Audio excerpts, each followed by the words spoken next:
G'day, Greg Miller. Oh, I love the Cajon Drum. So much fun.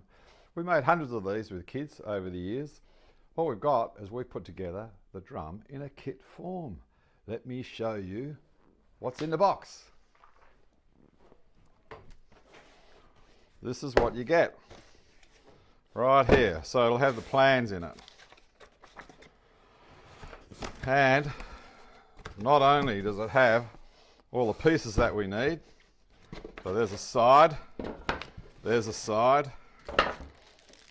the two different type size nails that we need.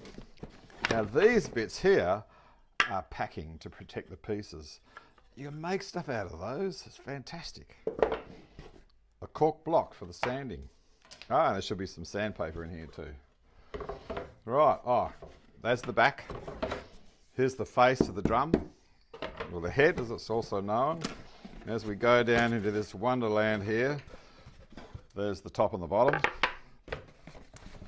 Fantastic. That is a box of goodies. Right, so here are all the pieces. This stuff here is all packing, which you can make whole lots of stuff out of. Awesome, eh? It just helps to protect the pieces, especially the head of the drum here. This very thin ply is quite breaky, so we don't want it damaged in transit. So the whole idea with all that packing is to keep it all safe, and you get to make stuff out of the packing as well. Right, now, the way this works is a sound hole. Have it on one side. So if you imagine, it's going to go like this.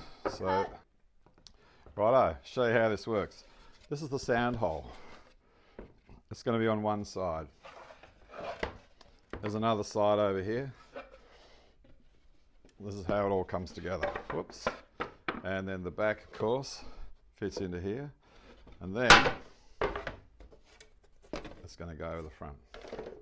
All right, what I wanted to tell you about is the sound hole.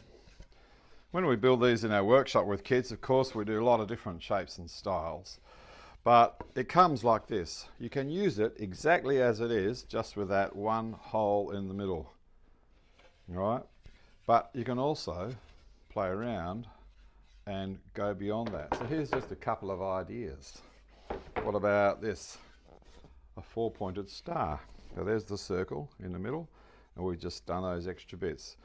So you can do this with a coping saw, right? Or if you've got a little fine back saw, that'll also do those cuts in there. This one is a lot trickier to do, a Celtic cross.